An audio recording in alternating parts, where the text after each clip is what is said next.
চলে যাবে, বিষয়টা এমন না। কিন্তু আহলুল হাদিসের আকীদা মানহাজ, এটা জানা, এটা মানা, এটার উপর অটল থাকা মুমিন হিসেবে আপনার দায়িত্ব, মুসলিম হিসেবে আপনার দায়িত্ব। এখন সালাফি এটি কি আসলে কোনো মাযহাব বা কোনো মতবাদ? কখনোই না। না, আমাদের সমাজে কিছু মানুষ অপপ্রচার করে। তারা বলে এক সময় মাযহাব ছিল 4টি, হানাফি, শাফি, হাম্বলি, মালিকি। এখন এর সাথে আরেকটা যুক্ত হয়েছে সালাফি। তো মোট মাযহাব কয়টা হলো? হানাফি, শাফি, হাম্বলি, মালিকি, এরপর গিয়ে সালাফি।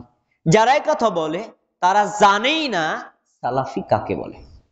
আসলে সালাফি এটি কোনো মাযহাব বা মতবাদের নাম নয়, বরং সালাফি হলো তারা যারা কোনো ব্যক্তির অন্ধ অনুসরণ করে না, বরং কোরআন এবং সহিহ হাদিসের নিরঙ্কুশ অনুসরণ করেন যারা, তাদেরকেই বলা হয় সালাফি।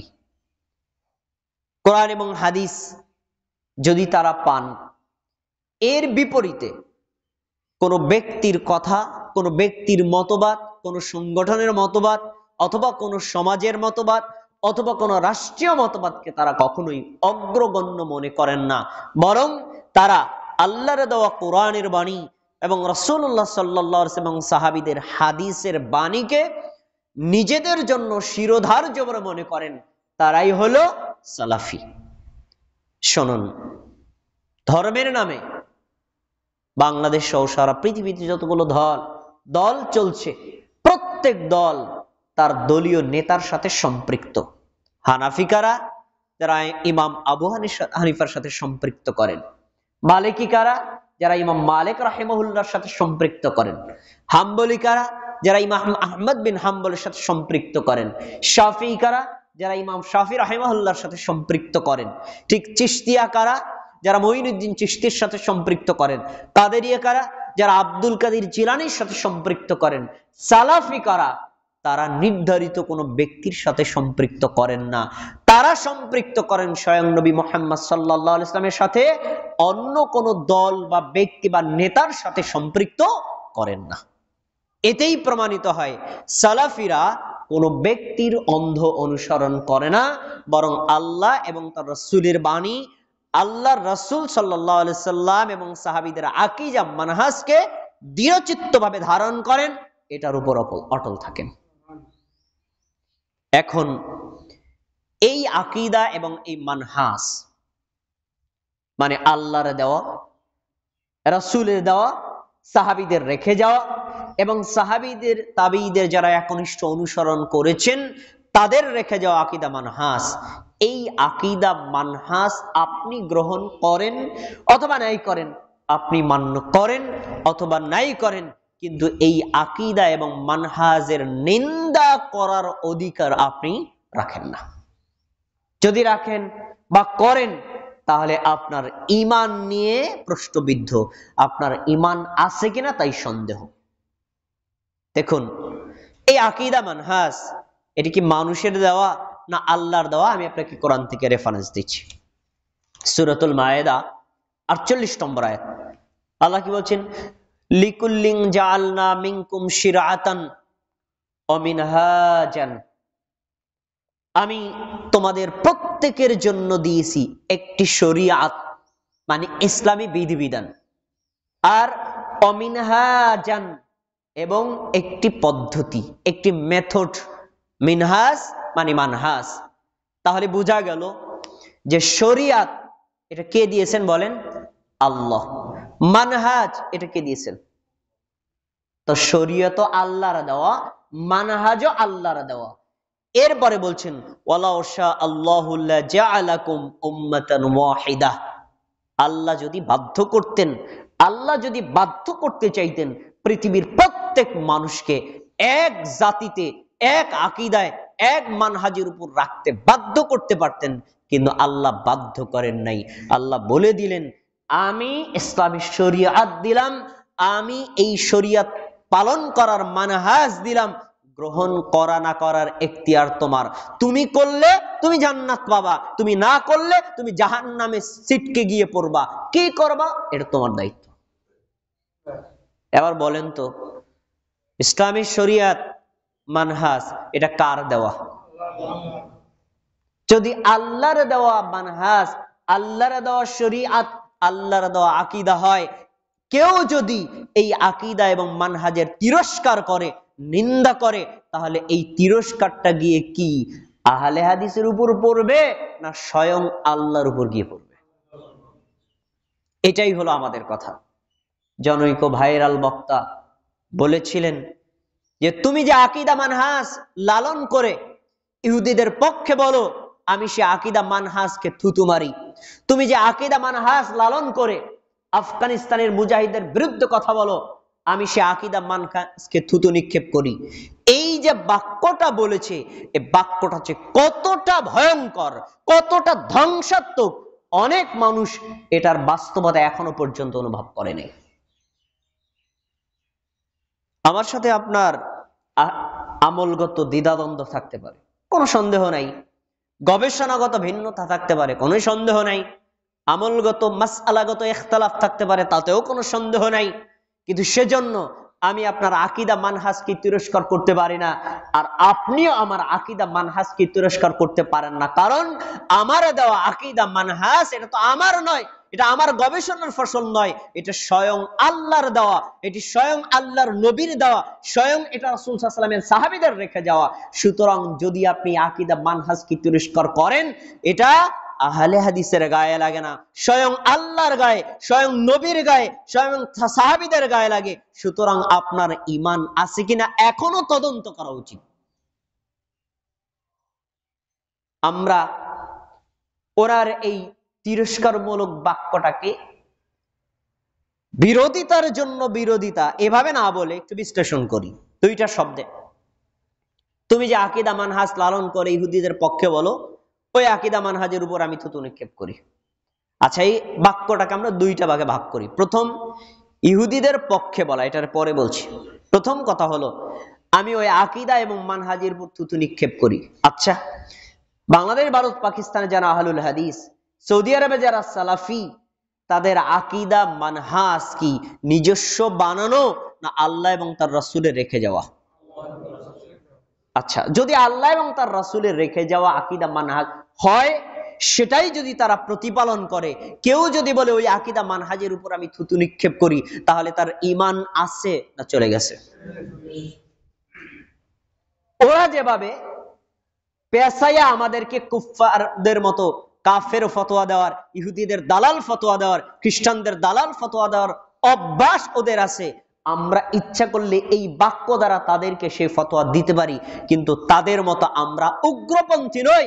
আমরা বলবো যে এই দৃষ্টিকোণ থেকে ভাবলে তাকে কাফের বলা যায়, কিন্তু আমরা তাকে কাফের বলবো না। কেন? আসলে উনি এই দৃষ্টিতে বলে নাই, উনি এই দৃষ্টিতে বলে নাই। এবার দ্বিতীয় দৃষ্টিটা হলো যে ওনারা যেহেতু ইহুদিদের পক্ষে বলে, ফিলিস্তিনের বিপক্ষে বলে, আফগানিস্তানের মুজাহিদের বিপক্ষে বলে, সুতরাং সেই জন্য তাদের আকীদা মানহাজকে আমি থুতু নিক্ষেপ করেছি। আসলে এটা দ্বারা সাহাবীদের আকীদা মানহাজকে উদ্দেশ্য করি নাই। যদি এইভাবে উনি বলে, তাহলে এই জন্য আমরা বলতে পারি যে এই কারণে ওনার এই বলাটা ফিস্ক হবে, আর এজন্য তাকে ফাসিক বলা হবে, তাকে কাফের বলা যাবে না। এবার দ্বিতীয় বাক্যটা আরেকটু বিশ্লেষণ করি। প্রকৃতপক্ষে বাংলাদেশ, ভারত, পাকিস্তানের যারা আহলুল হাদিস, তারা কি জীবনে কোনোদিন একটা শব্দ ইহুদিদের পক্ষে বলেছে? তার কোন রেকর্ড আসমান জমিনে আছে? নাই। আজ পর্যন্ত ফিলিস্তিনের বিপক্ষে, ফিলিস্তিনের মুসলিমদের বিপক্ষে আহলুল হাদিসদের কোন আলেম, কোন শায়েখ, কোন ব্যক্তি মন্তব্য করেছে, তার কোন রেকর্ড আছে? নাই। বরং এটা পুরোটাই মিথ্যা প্রপাগান্ডায় ভরপুর। তবে একটা কথাকে তারা বিকৃতভাবে উপস্থাপন করেছে। সেটা কি? আমরা একটা বিষয়ে আপত্তি করেছি যে আসলে ফিলিস্তিনের হামাস কর্তৃক আগ বাড়িয়ে ইহুদিদের উপর আক্রমণ করাটা উচিত হয় নাই। আমরা শুধু এই বাক্যটা বলেছি। এই বাক্যের কারণে তারা বলছে আমরা নাকি ইহুদিদের দালাল, এই বাক্যের কারণে তারা বলছে আমরা নাকি খ্রিস্টানদের দালাল, এই বাক্যের কারণে তারা বলছে আমরা নাকি ফিলিস্তিনের বিপক্ষে, এই বাক্যের কারণে তারা বলছে আমরা নাকি বাইতুল আকসা মুক্তির বিপক্ষে। এটা চরম মিথ্যা কথা। এবার আসুন বাস্তবতা। উগ্রপন্থীরা যে বিষয়টা ইনস্ট্যান্ট ভাবে, আহলুল হাদিস আলেমরা তা 100 বছর ভবিষ্যৎ চিন্তা করে বলে। প্রমাণ নিন, আমাদের বাক্যটা সত্য না মিথ্যা? এবার আসুন, যুদ্ধ হয়েছে, হামাস হামলা করলো ইহুদিদের উপর, মেরেছে ইহুদি 500 থেকে 600। পাল্টা যখন ইহুদিরা হামলা করলো, ফিলিস্তিনির মরেছে 20,000, তার ভিতরে 14,000 প্লাস শিশু আর নারী। আচ্ছা এবার বলুন তো ক্ষতি কাদের বেশি হয়েছে? বলেন, ইহুদিদের বেশি ক্ষতি হয়েছে না ফিলিস্তিনের মুসলমানদের বেশি ক্ষতি হয়েছে? তাহলে আহলুল হাদিসটা যে বলল আগ বাড়িয়ে হামলাটা করা ঠিক হয় নাই, তাদের মন্তব্য সঠিক না ভুল? তাহলে আহলুল হাদিসরা তো ইহুদিদের পক্ষে বলে নাই, মুসলমানদের পক্ষে বলেছে, মুসলমানদের জীবন রক্ষার জন্য বলেছে। তুই উল্টা ব্যাখ্যা করলি কেন? আচ্ছা, আহলুল হাদিসরা ইতিহাস থেকে শিক্ষা নেয়, ইতিহাস মানুষকে চোখের আঙ্গুল দিয়ে দেখায়। ফিলিস্তিন আর ইসরায়েলের যুদ্ধ কি 2003 সালে হয়েছে? ইতিপূর্বে হয় নাই? 1969 সালে যুদ্ধ হয়েছে। টোটাল আরব রাষ্ট্র এক, আর ইহুদি ফিলিস্তিন রাষ্ট্র একা এক, আর ইহুদিকে সাপোর্ট দিয়েছে ব্রিটেন, আমেরিকা। তো মনোযোগ দিয়ে শোনেন, পুরো আরব স্টেট মিলে ইসরায়েলের বিরুদ্ধে যুদ্ধ করে ইসরায়েলকে পরাজিত করতে পারে নাই, বরং আরব রাষ্ট্রগুলো ব্যর্থ হয়েছে। খুব মনোযোগ দিয়ে শোনেন, তখন আরব রাষ্ট্রগুলো ছিল ইসরায়েলের বিরুদ্ধে সবাই এক। আজকে কি আরব রাষ্ট্রের সবাই ইসরায়েলের বিরুদ্ধে এক? না। সব আরব স্টেট মিলে যদি ইসরায়েলকে পরাজিত করতে সক্ষম না হয়, আজকে শুধু ফিলিস্তিন একা ইসরায়েলকে পরাজিত করতে পারবে না, ফিলিস্তিনের ক্ষতি বেশি হবে। এবার দ্বিতীয় কথায় আসো, 69 সালে ইসরায়েলের যে পরিমাণ ক্ষমতা ছিল, আজকে 2003 সালে ইসরায়েলের ক্ষমতা বাড়ছে না কমছে? ঠিক ইসরায়েলের ক্ষমতা যতটুকু বাড়ছে, সেই তুলনায় ফিলিস্তিনের ক্ষমতাটা ততটুকু বাড়ছে না। এজন্য যুদ্ধ করার একটা মূলনীতি হলো, আমি আপনাকে আঘাত করব, আপনি পাল্টা আঘাত করলে আমি সেটা প্রোটেক্ট করতে সক্ষম কিনা এটা বুঝে যুদ্ধ করা। আহলুল হাদিসরা সেই ইতিহাস থেকে শিক্ষা নিয়ে একথাই বলতে চেয়েছে যে তুমি যে পাল্টা আঘাত করলা, তুমি যে আঘাত করলা, তার পক্ষ থেকে হামলা আসলে তুমি নিজেকে আত্মরক্ষা করতে সক্ষম কিনা এই চিন্তাটা আগে করো। যদি না করো তাহলে তোমার ভবিষ্যৎ প্রজন্ম শূন্য হয়ে যাবে, এই শূন্য মাঠে গোল দিবে এই ইসরায়েল। 14,500 শিশু কিশোর মারলো কেন? ফিলিস্তিনের ভবিষ্যৎ প্রজন্ম যেন নষ্ট হয়ে যায়, আর বৃদ্ধরা তো কোনোদিন প্রতিবাদ করতে পারবে না, এক সময় এই পুরো ফিলিস্তিন দখল করবে ইসরায়েল। এই জন্যই আহলুল হাদিসরা বলেছে, ভাই আগ বাড়িয়ে হামলাটা করা ঠিক হয়নি। এখন যেহেতু হামলা হয়েই গেছে, শুধু আহলুল হাদিস কেন, পৃথিবীতে যত ভ্রান্ত ফেরকা হোক, কোন ফেরকাই তো যদি সে ইমানদার দাবি করে, কখনো কি ইহুদিদের পক্ষে কথা বলতে পারে? তাহলে আমরা কিভাবে বলি? অতএব তার এই মিথ্যা অপপ্রচারের কারণে আল্লাহর কাছে তাওবা করতে হবে এবং জাতির কাছে ক্ষমা চাইতে হবে। নতুবা এই লোকটা যে সুবিধাবাদী, শুধু ওয়াজের মাঠে গিয়ে শুধু জিহাদের বক্তব্য দেয়, মাঠে তাকে খুঁজে পাওয়া যায় না। এই মাঠ গরম করা বক্তা শুধু ওয়াজের ব্যবসা করে বেড়ায়, তাকে কখনো সহি আকীদার ব্যক্তি হিসেবে চিহ্নিত করার কোনো সুযোগই নেই। এই সকল সুবিধাবাদী ব্যক্তি থেকে মুমিন মুসলিমকে সতর্ক থাকতে হবে। প্রিয় ভাই, আমি ওনার কথাটাকে খুব বেশি বিশ্লেষণ করব না, তবে আমার আলোচ্য বিষয়টা অন্য একটা দিকে, সেটা হলো উনি যে আকীদাকে নিন্দা করলো, উনি যে মানহাজকে নিন্দা করলো, এই আকীদা মানহাজের গুরুত্বটা কত বেশি আমি কোরআন থেকে আজকে প্রমাণ দিব, হাদিস থেকে আজকে প্রমাণ দেব। আহলুল হাদিসরা সেই আকীদা এবং মানহাজকে ধারণ করে, লালন করে, হৃদয়ে বিশ্বাস করে, এটাই প্রচার করে। জাতি যতই আহলুল হাদিসদের নিন্দা করুক না কেন, এক সময় যারা সচেতন তারা বুঝতে পারবে যে আহলুল হাদিসরাই সঠিক পথে আছে, আজও আছে, ইনশাআল্লাহ ভবিষ্যতে থাকবে। দেখেন আকীদা এবং মানহাজ কতটা গুরুত্বপূর্ণ। আকীদা এবং মানহাজ ঠিক রাখা এবং এটার উপর অটল থাকার উপর নির্ভর করে আপনার জান্নাত এবং জাহান্নাম। যদি আকীদা মানহাজ থেকে আপনার বিচ্যুত হয়ে যান, আপনি জান্নাতের রাস্তা থেকে ছিটকে পড়বেন। দেখেন সূরাতুল তাওবা 100 নম্বর আয়াত, আল্লাহ কি বলছেন? ওয়াস-সাবিকুনাল আউয়ালুনা মিনাল মুহাজিরিন ওয়াল আনসার, মুহাজির এবং আনসারদের মধ্য থেকে যারা অগ্রবর্তী, মানে যারা ইসলামের দুর্দিনে ঈমান এনে ইসলামকে শক্তিশালী করেছে, এই অগ্রবর্তী মুহাজির এবং আনসার সাহাবী যারা আছেন, ওয়াল্লাযীনা তাবাউহুম বিইহসানিন, ওই অগ্রবর্তী মুহাজির এবং আনসার সাহাবীদের যারা নিষ্ঠার সাথে অনুসরণ করেছে, মানে তাদেরকে হুবহু কপি, কোন জায়গায় শব্দ পরিবর্তন করে নাই, দাড়িকমাও পরিবর্তন করে নাই। সাহাবীরা যেভাবে যেখানে যতটুকু বুঝেছেন, মেনেছেন, আমল করেছেন, প্রচার করেছেন, তারা সেখানে সেভাবে ততটুকু সেভাবেই বিশ্বাস পোষণ করেছেন, আমল করেছেন। নিষ্ঠার সাথে যারা সাহাবীদের অনুসরণ করেছেন, এদের ব্যাপারে আল্লাহর সুসংবাদ শোনেন। রাদিয়াল্লাহু আনহুম ওয়া রাদু আনহু, তাদের উপর আল্লাহ সন্তুষ্ট এবং তারাও আল্লাহর উপর সন্তুষ্ট। সুবহানাল্লাহ।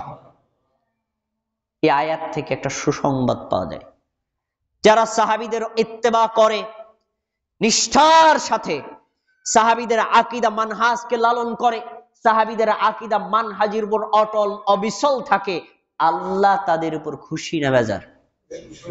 খুশি, একেবারে কোরআনের আয়াতে স্পষ্ট। আচ্ছা, খুশি হলে আল্লাহ কি তাদেরকে জাহান্নামে দিবেন না জান্নাত?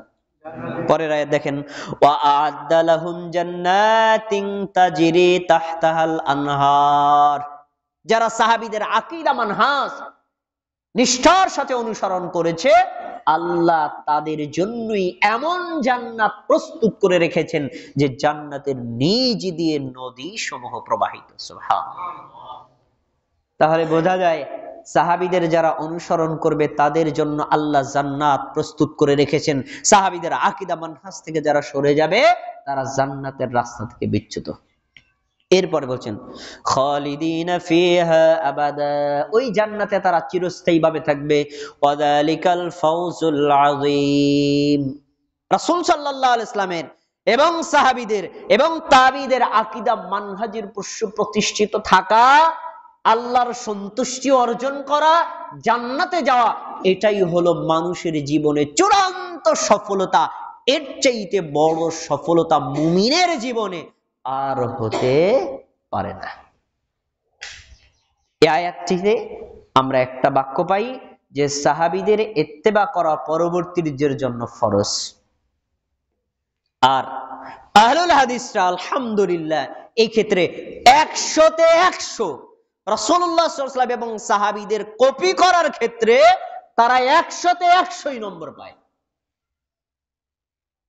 আল্লাহ রাসূলের বক্তব্য পাওয়ার পরে, সাহাবীদের বক্তব্য পাওয়ার পরে, ইমামের বক্তব্য কাউন্টার হলে কখনো ইমামের বক্তব্য মানে না, হুজুরের বক্তব্য কাউন্টার হলে তার বক্তব্য মানে না, বরং রাসূল সাল্লাল্লাহু আলাইহি ওয়াসাল্লাম এবং সাহাবীদের হুবহু আনুগত্য করে।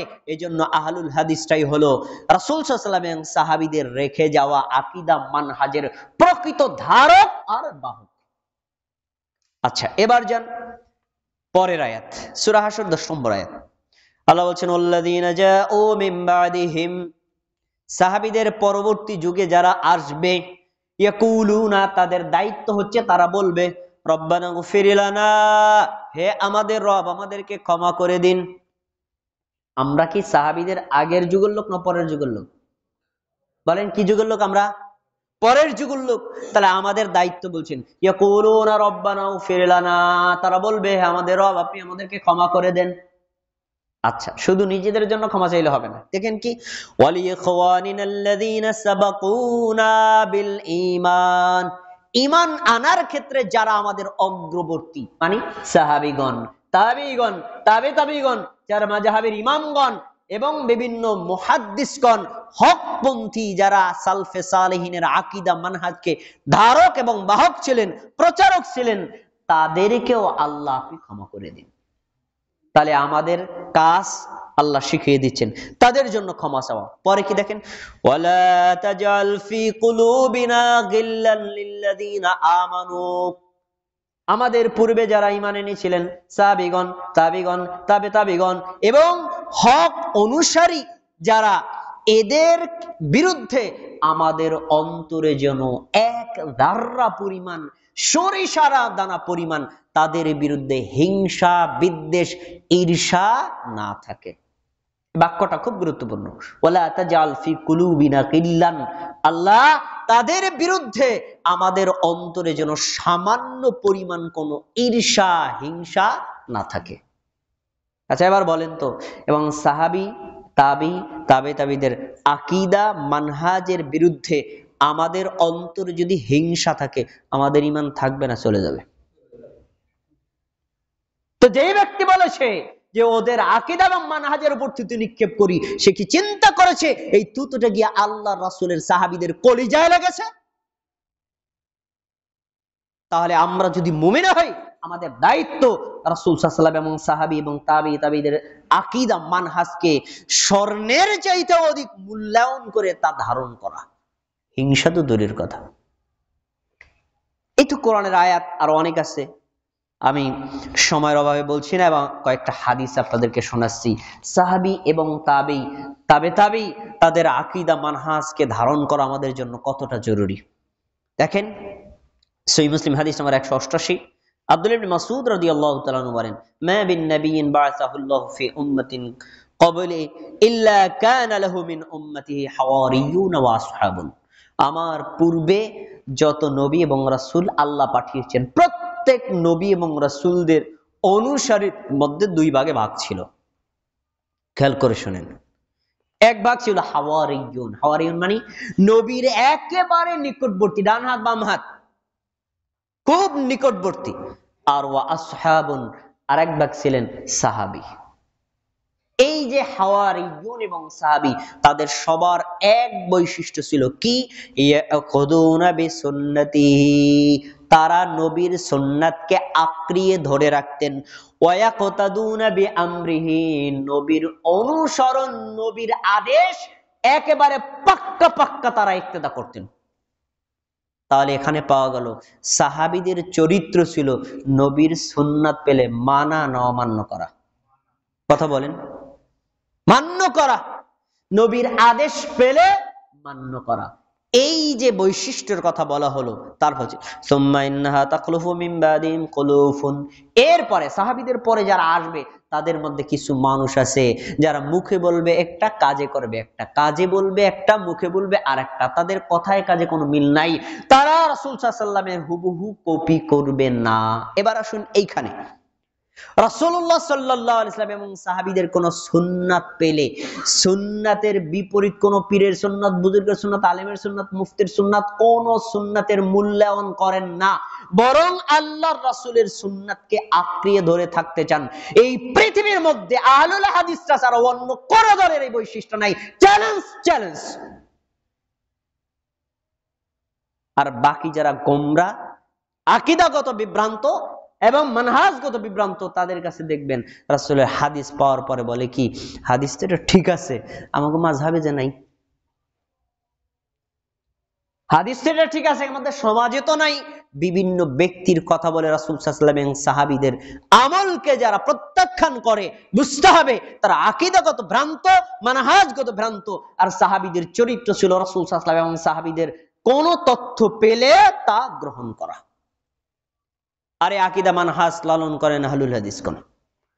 পরে দেখেন সুনানে নাসাই হাদিস নম্বর 3809, ইমরান ইবনে হুসাইন রাদিয়াল্লাহু তাআলা আনহু বলেন, আমাদের নবী সাল্লাল্লাহু আলাইহি ওয়াসাল্লাম তিনি বলেছেন, শোনো, খায়রুকুম করনি, তোমাদের কাছে যে যুগ এসেছে, আসবে, এই যুগগুলোর মধ্যে সর্বশ্রেষ্ঠ যুগ হলো আমার যুগ।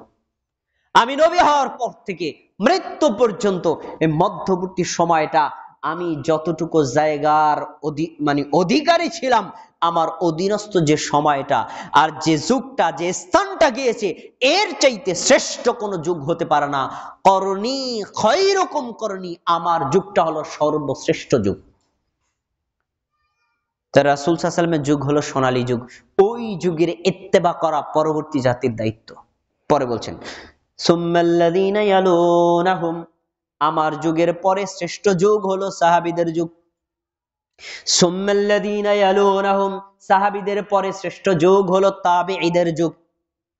সুম্মা ইন্নাহা বা'দাহা কওমান ইয়াকুনুনা ওয়া লা ইউতামানুন। শোনো, এরপরে আমার যুগ চলে গেল, সাহাবীদের যুগ চলে গেল, তাবেঈদের যুগ চলে গেল, তারপরে যে যুগ আসবে এই যুগে মানুষ আমানত রক্ষা করবে না, সাক্ষ্য দিতে চাইবে সাক্ষ্য চাওয়া হবে না, তারা তাদের আমানত রক্ষা করবে না, সেই সময়ের কোনো ওয়ারেন্টি আর গ্যারান্টি নেই। সুতরাং তোমরা এই তিন যুগের ইত্তেবা করো। এক যুগ রাসূলের যুগ, দুই যুগ সাহাবীদের যুগ, তিন যুগ তাবেঈদের যুগ। এই তিন যুগের নিষ্ঠার অনুসরণ আহলুল হাদিসরা ছাড়া অন্য কারোই এই বৈশিষ্ট্য নাই। তারাই তিন যুগের ইত্তেবা করে। তা রাসূলুল্লাহ সাল্লাল্লাহু আলাইহি ওয়াসাল্লাম এই তিন যুগের আকীদা, মানহাজ, বিশ্বাস, কর্মকে প্রশংসা করেছেন এবং ধারণ করতে বলেছেন। পরে বলেছেন, দেখেন সুনানে তিরমিজি হাদিস নাম্বার 2165, রাসূলুল্লাহ সাল্লাল্লাহু আলাইহি ওয়াসাল্লাম একদিন সাহাবীদের মধ্যে খুতবা দিয়ে বলছেন, ফাকালা উসিকুম বিআসহাবি, হে আমার উম্মত শোনো, আমি তোমাদেরকে আমার সাহাবীদের ব্যাপারে বিশেষভাবে ওসিয়ত করছি। রাসূলের সাহাবীদের ব্যাপারে আমাদেরকে ওসিয়ত করে গেছেন কি, সুম্মাল্লাযীনা ইয়ালুনাহুম সুম্মাল্লাযীনা ইয়ালুনাহুম, আমার সাহাবীদের তোমরা অনুসরণ করবা, তাদের অনুকরণ করবা, তারপরের যে যুগ তাবেঈদের অনুসরণ করবা, তারপরে যে যুগ তাবেঈদের অনুকরণ করবা। এর পরবর্তী যুগের কোনো ওয়ারেন্টিও নাই, কোনো গ্যারান্টিও নাই, তারা গোমরাহির মধ্যে লিপ্ত। তার রাসূলুল্লাহ সাল্লাল্লাহু আলাইহি ওয়াসাল্লাম সাহাবীদের ইত্তেবা করতে বলেছেন, তাবেঈদের ইত্তেবা করতে বলেছেন, তাবেঈদের ইত্তেবা করতে বলেছেন, তার পরবর্তী যুগের কোনো ওয়ারেন্টি আর গ্যারান্টি দেন নাই। আর এই তিন যুগের আকীদা মানহাজ লালন করে যারা, তাদের কি বলা হয়? আহলুল হাদিস। প্রিয় ভাইয়েরা, এই যে তিন যুগে যারা ছিলেন, সাহাবীগণ, তাবেঈগণ, তাবেঈগণ, আল্লাহ রাসূল সাল্লাল্লাহু আলাইহি ওয়াসাল্লাম তাদের ব্যাপারে সুসংবাদ দিয়েছেন। আরো অনেক, সহিহ মুসলিমে একটা হাদিস আছে যে তোমাদের কাছে একটা যুগ আসবে, যেই যুগে আমার সাহাবীরা থাকবে না, চলে যাবে। তখন একদল যুদ্ধে প্রেরণ করা হবে, একদল লোককে।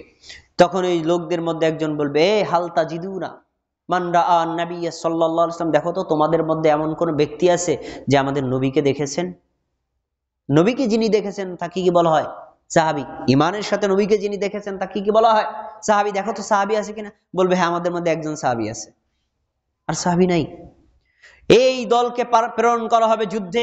আল্লাহ রাসূল সাল্লাল্লাহু আলাইহি ওয়াসাল্লাম বলেন, আল্লাহ সুবহানাহু ওয়া তাআলা এই সাহাবীর কারণে ওই যুদ্ধের দলকে বিজয় দান করবেন। তাহলে সাহাবীর প্রশংসা করা হয়েছে। আরেকটি যুদ্ধ দল প্রেরণ করা হবে, বলা হবে দেখো তো তোমাদের মধ্যে কোনো সাহাবীর আছে? না, নাই। দেখো তো, তাহলে সাহাবীদেরকে ঈমানের হালতে দেখেছে, কোনো তাবেঈকে আছে? বলবে একজন তাবেঈ আছে। যাও, যুদ্ধে চলে যাও। তারা যুদ্ধে যাবে। আল্লাহ রাসূল সাল্লাল্লাহু আলাইহি ওয়াসাল্লাম বলেন, ওই তাবেঈর কারণে আল্লাহ তাআলা তাদেরকে বিজয় দান করবেন। তাহলে তাবেঈর প্রশংসা করা হয়েছে। পরবর্তী আরেকটা যুগে যুদ্ধে প্রেরণ করা হবে, তখন বলা হবে দেখো তো এর মধ্যে তাবেঈরা আছে? না, তাবেঈরা নাই। তাবেঈরা না থাকলে ওই তাবেঈদেরকে দেখেছেন, ঈমান এনেছিলেন, এমন কোন ব্যক্তিকে আছে? হ্যাঁ, একজন আছে। রাসূলুল্লাহ সাল্লাল্লাহু আলাইহি ওয়াসাল্লাম বলেন, ওই তাবেঈর কারণে তাদেরকে বিজয় দান করা হবে। তাহলে দেখেন, তিনজন যুগের তিন মানুষকে আল্লাহ রাসূল প্রশংসা করেছেন। এই তিনজন মানুষের কারণে আল্লাহ তাদের বিজয় দান করেছেন।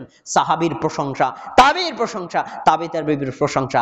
এই তিন যুগের আকীদা, মানহাজ, বিশ্বাস, কর্ম এতটাই হক যে আল্লাহ তাদেরকে সাহায্য করেন।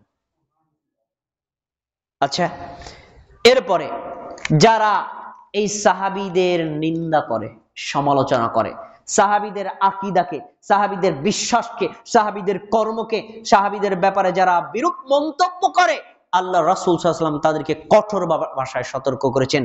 এমন বাক্য বলেছেন, এই বাক্য আপনি কোনোদিন অন্য কারো ক্ষেত্রে প্রয়োগ করতে পারবেন না। দেখেন সহিহ বুখারী হাদিস নাম্বার 3673, আবু সাঈদ খুদরি রাদিয়াল্লাহু তাআলা আনহু বলেন, নবী সাল্লাল্লাহু আলাইহি ওয়াসাল্লাম বলেন, লা তাসুব্বু আসহাবি, আমার উম্মত শোনো, কখনো আমার সাহাবীর সমালোচনা করো না, কোন সাহাবীর নিন্দা করবা না, কোন সাহাবীর সমালোচনা করবা না, কোন সাহাবীর গীবত করবা না, কোন সাহাবীকে গালমন্দ করবা না, কোন সাহাবীর আকীদা, মানহাজ, বিশ্বাসকে তোমরা কখনো তিরস্কার করবা না। এই নিষেধ করেছেন কে? আল্লাহর রাসূল নিজে, খুব হাদিসটা মনোযোগ দিয়ে শোনেন, লা তাসুব্বু আসহাবি, আমার কোন সাহাবীর তোমরা কোনো তিরস্কার নিন্দা করো না, তাদের কর্মেরও না, তাদের বিশ্বাসেরও না, তাদের আমলেরও না। কেন জানো? শোনো, কারণ ফালাউ আন্না আহাদাকুম আনফাকা মিসলা উহুদিন যাহাবান, তোমাদের মধ্যে কেউ যদি উহুদ পাহাড় পরিমাণ সোনা আল্লাহর রাস্তায় দান করে, মা বালাগা মুদ্দা আহাদিহিম ওয়ালা নাসিফা, শুনে রাখো আমার সাহাবীরা তারা এক মুদ পরিমাণ আল্লাহর রাস্তায় দান করেছে। মুদ মানে এক সার অর্ধেক, এক সাই যদি 3 কেজি হয়, অর্ধেকে কতটুকু? 1.5 কেজি। বলছে তারা 1.5 কেজি পরিমাণ খাবার আল্লাহর রাস্তায় দিয়ে যে নেকি পেয়েছে, তোমরা উহুদ পাহাড় পরিমাণ স্বর্ণ দিও, তাদের সমতুল্য নেকি অর্জন করতে সক্ষম হবে না। কত বড় কঠিন কথা! সাহাবীদের ঈমান, সাহাবীদের আকীদা, সাহাবীদের মানহাজ, সাহাবীদের হক এতটাই সত্য ছিল যে তাদের দান আমাদের দান কখনো তুলনাই হতে পারে না। তাহলে আজকে তোমার মতো সকরা আর তোমার মতো নোকরা, তোমার মতো মূর্খ যদি সাহাবীদের আকীদা মানহাজকে তিরস্কার করে, বুঝতে হবে তোমার ঈমান নিয়ে যথেষ্ট প্রশ্ন আছে। আরেকটা হাদিস খুব গুরুত্বপূর্ণ, এটি হাদিসে মাওকুফ, রাসূল সাল্লাল্লাহু আলাইহি ওয়াসাল্লামের একজন সাহাবীর। সাঈদ ইবনে যায়েদ রাদিয়াল্লাহু তাআলা আনহু বলেন, লামা শাদু রাজুলিন মিনহুম মা রাসূলিল্লাহি সাল্লাল্লাহু আলাইহি ওয়াসাল্লাম ইয়াগবারু ফিহি ওয়াজহাহু খায়রুম মিন আমালিন আহাদিকুনু উমরাহু ওয়ালাউ উমরা উমরা নূহ। শোনো, তোমাদের কারো বয়স যদি নূহ আলাইহিস সালামের সমান হয়, নূহ আলাইহিস সালাম 950 বছর বেঁচে ছিলেন, 950 বছর পর্যন্ত উম্মতকে দাওয়াত দিয়েছেন। 950 বছর যদি তুমি হায়াত পাও, তাহলে তুমি জেনে রাখো 950 বছর পর্যন্ত তুমি আমল করে সাহাবীদের এক মুহূর্তের সমান নেকি অর্জন করতে সক্ষম হবে না। তাহলে সাহাবীরা কত উঁচু দরজার মানুষ ছিলেন, সেই সাহাবীদের আকীদা মানহাজ আমাদের জন্য মাথার মুকুট। আর সেই আকীদা মানহাজকে তিরস্কার করে যে তার ঈমান আছে কিনা এখনো জিজ্ঞাসার বিষয়। আলহামদুলিল্লাহ, আমরা মানুষ, আমাদের ভুল হতে পারে। তোমরা আহলুল হাদিসটা সর্বোচ্চ চেষ্টা করে আকীদা এবং মানহাজের ক্ষেত্রে সাহাবীদের এক চুল পরিমাণ যেন আমরা বিচ্যুত না হই, তাদের আকীদা মানহাজকে ধরে রাখার চেষ্টা করি, আর এটাই জাতির সামনে আমরা পেশ করি। পরে দেখেন, রাসূলুল্লাহ সাল্লাল্লাহু আলাইহি ওয়াসাল্লামের একজন সাহাবী, খুব গুরুত্বপূর্ণ, এই কথাগুলো স্মরণের অক্ষর দিয়ে লেখা রাখার মতো। এইটি বর্ণিত হয়েছে পৃথিবীর বিখ্যাত তাফসিরের কিতাব তাফসির ইবনে কাসির। ইমাম ইবনে কাসির রাহিমাহুল্লাহ তাফসির ইবনে কাসিরের ভূমিকায় এই কথাটা উল্লেখ করেছেন। আব্দুল্লাহ ইবনে মাসউদ রাদিয়াল্লাহু তাআলা আনহু বলেন, তিনি বলেন, মান কানা মুস্তান্নান ফালিয়াস্তান্না বিমান কদমাত, যে ব্যক্তি সুন্নাত মানতে চায়, সুন্নাতের ইত্তেবা করতে চায়, তাদের উচিত মরা মানুষের সুন্নাতকে ইত্তেবা করা। যে ব্যক্তি সুন্নাত মানতে চায়, বেদাতকে প্রত্যাখ্যান করতে চায়, বেদাত থেকে বাঁচতে চায়, তার দায়িত্ব হচ্ছে মরা মানুষের সুন্নাত অনুসরণ করা।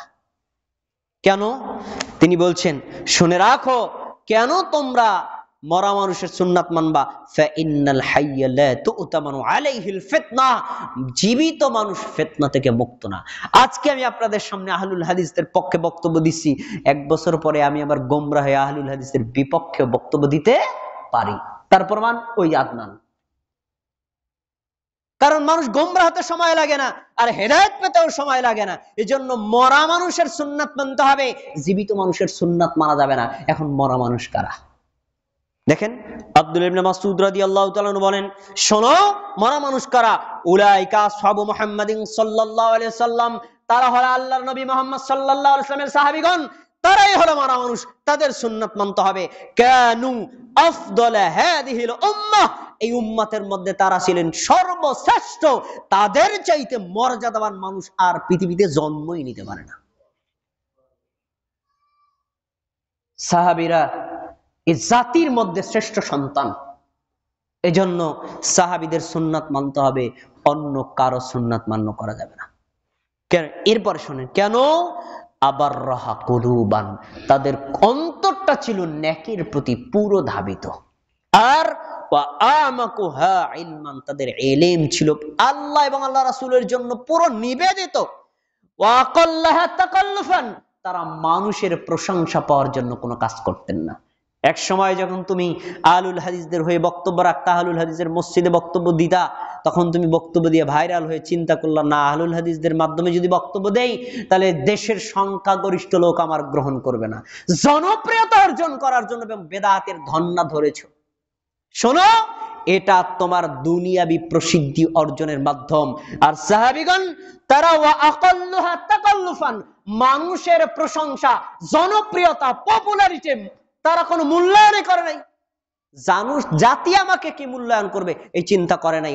হক হকই থাকবে, কেউ মানলেও হক, না মানলেও হক, বিরোধিতা করলেও হক, হক হকই থাকবে। তুমি আমার প্রশংসা করলেও যা, না করলেও যা। এটা হলো সাহাবীদের আকীদা এবং মানহাজ। প্রিয় ভাইরা, এরপরে এই যে তারা এতটা নিষ্ঠা ছিলেন কেন? ইখতিয়ারুহুমুল্লাহ লিসুহবাতি নবিহি ওয়া লিইকামাতি দীনিহি। কারণ কি জানো? আল্লাহ রাব্বুল আলামিন নবী মুহাম্মদ সাল্লাল্লাহু আলাইহি সাল্লামের সোহবতের কারণে তাদের হাতে কলমে নবীর মাধ্যমে এমন প্রশিক্ষণ দিয়েছেন যে হকের উপর তারা মৃত্যু পর্যন্ত অটল ছিলেন। দ্বীন প্রতিষ্ঠার জন্য, তাওহীদ প্রতিষ্ঠার জন্য তারা জীবন দিয়েছেন, কিন্তু দ্বীন আর ঈমান থেকে এক চুল পরিমাণ সরে যান নাই। তারাই হলেন সাহাবী। এরপরে রাসূলুল্লাহ সাল্লাল্লাহু আলাইহি ওয়াসাল্লামের একজন সাহাবী আছেন, তার নাম হুযায়ফা। তাকে বলা হয় সাহিবুস সির, রাসূল সাল্লাল্লাহু আলাইহি ওয়াসাল্লামের গোপন ভান্ডারের জ্ঞানী। রাসূলুল্লাহ সাল্লাল্লাহু আলাইহি ওয়াসাল্লামের গোপন ভান্ডারের জ্ঞানী এই সাহিবুস সির, তিনি বলছেন, আমি রাসূল সাল্লাল্লাহু আলাইহি ওয়াসাল্লামের কাছে লোকেরা ভালো বিষয়ে প্রশ্ন করত, আর আমি রাসূলকে খারাপ বিষয়ে প্রশ্ন করতাম। কেন? ওই খারাপ যেন আমাকে পেয়ে না বসে, আমি যেন হকের উপর থাকি, কোন বাতিল, কোন বেদাত, কোন শিরক যেন আমাকে স্পর্শ করতে না পারে। এজন্য আমি এগুলো রাসূল সাল্লাল্লাহু আলাইহি ওয়াসাল্লামকে বেশি প্রশ্ন করতাম।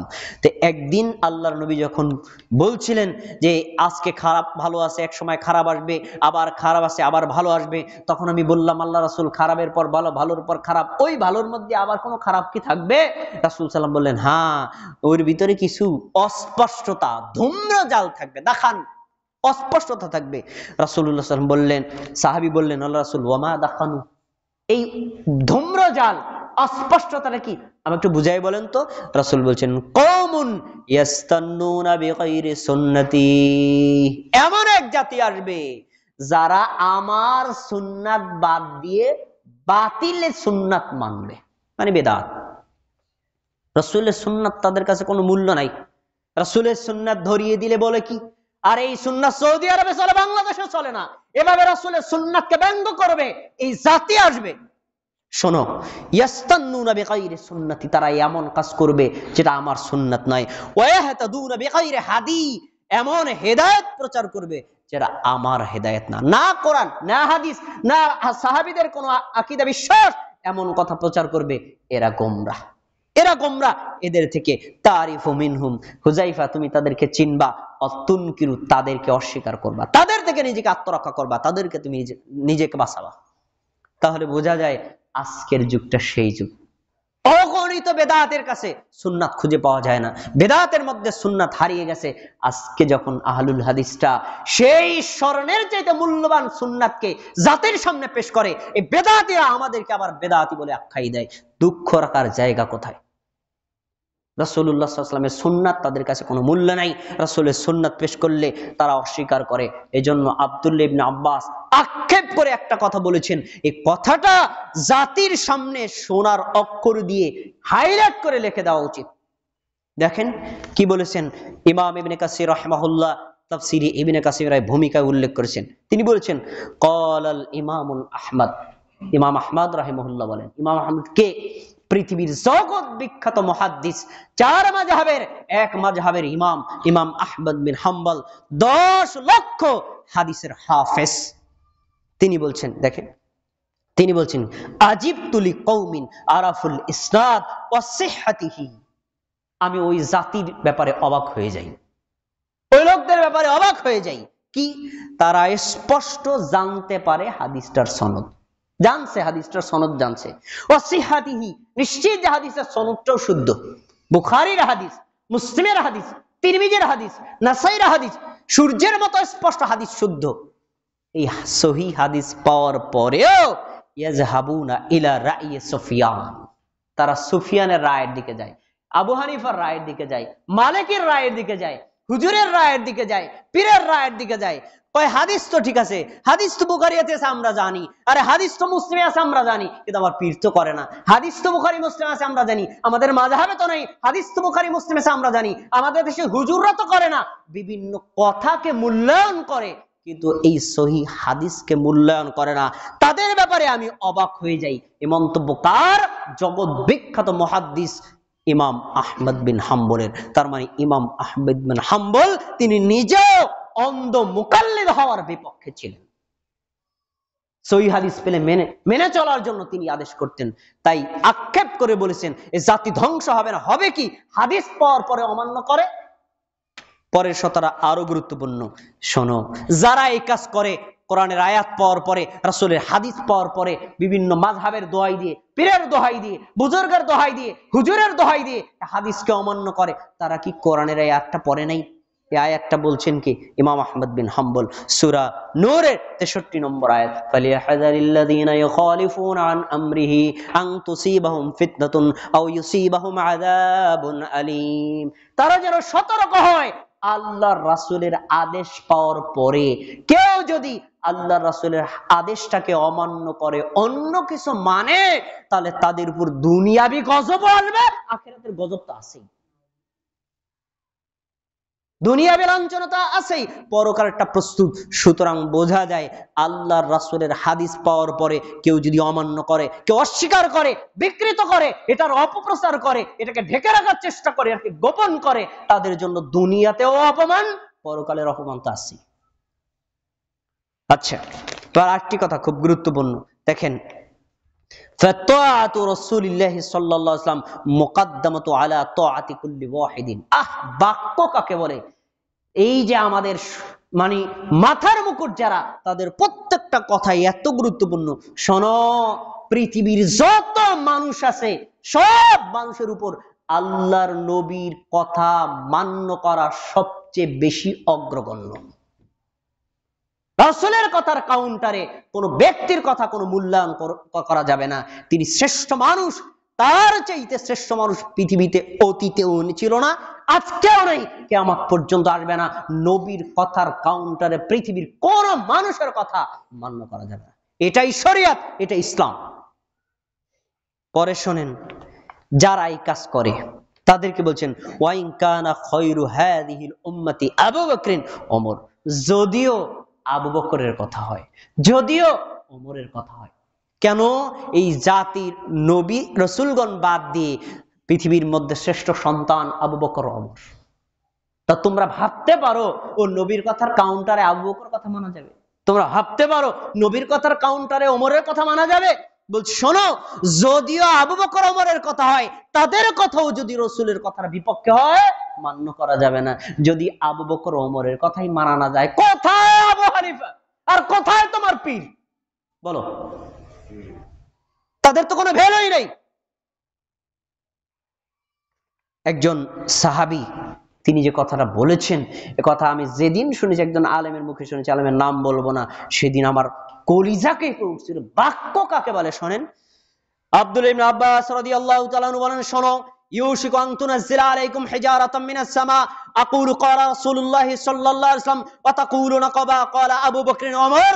তোমাদের উপর আসমান থেকে পাথরের বৃষ্টি বর্ষিত হবে, আমি বলি আল্লাহ রাসূল বলেছেন, আর তুই আল্লাহ রাসূলের কথার কাউন্টারে আবু বকর ওমর বলছ, মানে কি? তার মানে আব্দুল্লাহ ইবনে আব্বাস রাদিয়াল্লাহু তাআলা আনহু বলতে চেয়েছেন, আল্লাহর রাসূলের কথার বিপক্ষে আবু বকরের কথা চলে না, ওমরের কথা চলে না। রাসূলের আমলের বিপক্ষে আবু বকরের আমল চলে না, ওমরের আমল চলে না। যদি তাদের আমল না চলে, তার কার আমল চলবে? বলেন, এই কথাগুলো কিতাবে ঠিকই আছে, বলে কে, মানে কে, প্রচার করে কে?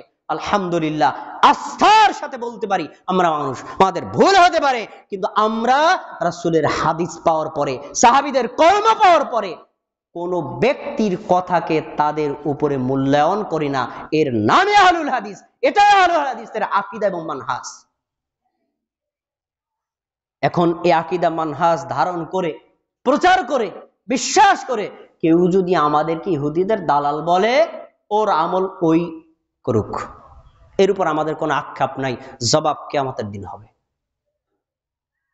কেউ যদি রাসূলুল্লাহ সাল্লাল্লাহু আলাইহি ওয়াসাল্লাম এবং সাহাবীদের আকীদা মানহাজ ধারণ করার কারণে কেউ আমাদের উপর মিথ্যা অপবাদ দেয়, এই মিথ্যা অপবাদ অতীতেও দিয়েছে, আজকেও দিচ্ছে, ভবিষ্যতেও দিবে, এগুলো নিয়ে কোনো চিন্তা করার কারণ নাই। কারণ রাসূল সাল্লাল্লাহু আলাইহি ওয়াসাল্লাম নিজেই ভবিষ্যৎ করেছেন, শোনো, লা তাযালু তাইফাতুম মিন উম্মতি যাহিরিনা আলাল হক, একটা দল আমার উম্মতের মধ্যে হকের উপর থাকবে, লা ইয়াদুররুহুম মান খাযালাহুম হাত্তা ইয়াতি আমরুল্লাহ, তারা হকের উপর অটল অবিচল থাকবে। বেদাতীরা যতদিন পর্যন্ত তাদের অপপ্রচার করবে, বিরোধিতা করবে, ক্ষতি করার চেষ্টা করবে, এদের কোনো ক্ষতি করতে পারবে না। এমন করতে করতে কিয়ামত এসে যাবে, কিয়ামত পর্যন্ত এই হকের দলটা থাকবেই থাকবে। এই হাদিস উল্লেখ করার পরে ইমাম তিরমিজি রাহিমাহুল্লাহ বলেন, আমি আমার উস্তাদ ইমাম বুখারীকে জিজ্ঞেস করেছি। ইমাম বুখারী রাহিমাহুল্লাহ বলেন, আমি আমার উস্তাদ আলী ইবনুল মাদিনীকে বলতে শুনেছি। আলী ইবনুল মাদিনী বলেন, আমি আলী রাদিয়াল্লাহু তাআলা আনহুকে বলতে শুনেছি, এই হকপন্থী দলটা কারা তোমরা কি জানতে চাও? শোনো তাহলে, হুম আহলুল হাদিস, তারা হলো আহলে হাদিস। আলহামদুলিল্লাহ বলবেন না? এখনো এই কথা কিন্তু হাদিসের কিতাবে আছে। কে বলে আর কে মানে? ইমাম আলী রাদিয়াল্লাহু তাআলা আনহু এই মন্তব্য করেছিলেন 1450 বছর আগে।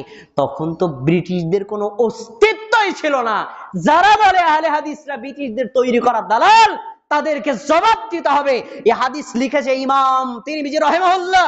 শোনো, আলী রাদিয়াল্লাহু তাআলা আনহু বলছেন, হকের উপরে যারা জিন্দা আছে তারা আহলে হাদিস।